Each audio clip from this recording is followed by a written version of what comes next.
evening. This is the 18 WJTS News. I'm Charlotte Olson. State Senator Mark Mesmer of Jasper announced today that he has decided to run for re-election in 2018 for the District 48 seat in the Indiana State Senate. District 48 consists of all Pike and Spencer counties and portions of DuBois, Gibson, Knox, and Warwick counties. In a release late this morning, Mesmer says that he is excited about the opportunity to continue to serve the citizens of Senate District 48. He says that he will commit to continued conservative leadership within the Senate and will fight for the issues important to Southwest Indiana. Mesmer, co-owner of Mesmer Mechanical in Jasper, has represented Senate District 48 since 2014 and served House District 63 from 2008 until 2014. In the Senate, Mesmer is chair of the Committee on Commerce and Technology and is also a member of the Senate Committees on Public Policy, Utilities, Agriculture, and Natural Resources. A Jasper native and graduate of Purdue University with a degree in mechanical engineering, Mark previously worked for Dow Chemical and as a project engineer for John Brown Engineering in Mount Vernon.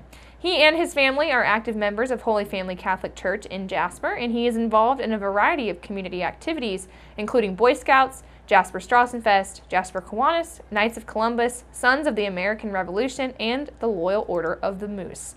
He and his wife Kim have been married 31 years and have 4 children.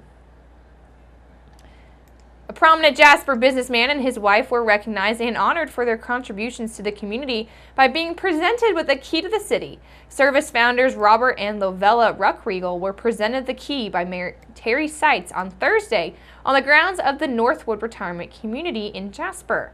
Bob and Lovella were instrumental in the establishment of Good Samaritan Nursing Home in Jasper. In 1967, Bob served as the president of the campaign committee in a successful effort to raise $100,000 for a 72-bed nursing facility, and also served on the board of directors through 2016. They were both recently named the Northwood Retirement Community Volunteers of the Year. Bob and Lovella established the company now known as Service in 1964 and remained actively involved in the business to this day.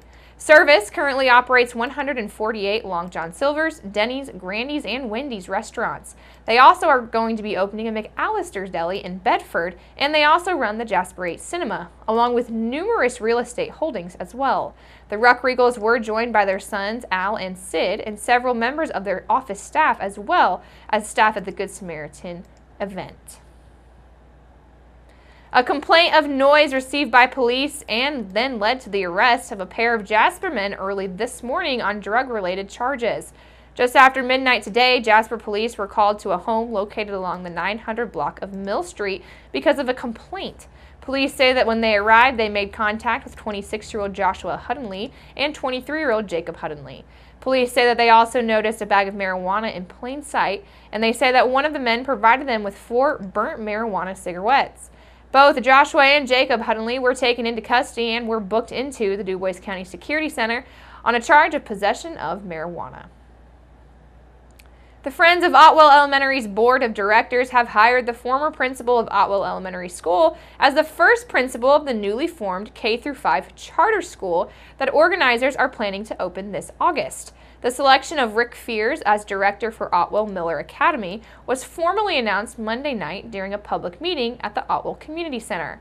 Fears was approved by the board back on Monday, May the 8th, and Friends of the Otwell Elementary president, Mike Houch, says that Fears was agreed to help out on a short-term basis. Fears has been with the Pike County School Corporation for 23 years, including the last 7 years as principal of Otwell Elementary School, before he was let go by the Pike County School Board in September of 2013, after the board was convinced that evidence presented in a 7-hour-long closed hearing supported the termination of his contract on the grounds of neglect of duty and other just causes. A month later, Fears filed a wrongful termination lawsuit in the U.S. District Court in Evansville, accusing the Pike County School Corporation of breach of contract and employment discrimination.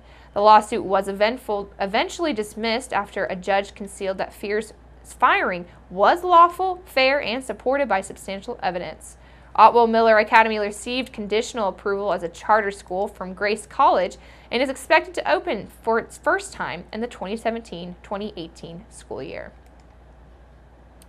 The Jasper Post Office is planning on holding a Passport Day tomorrow on Saturday at the post office in downtown Jasper. Jasper is one of 52 post offices in the state that are hosting this event.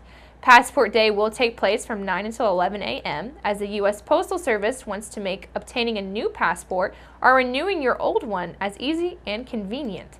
Now, if your travel plans include traveling anywhere outside of the country anytime soon, you will need a passport, including travel by air, land, or sea. The Postal Service recommends that customers come as early as possible to apply for their passports prior to their departure.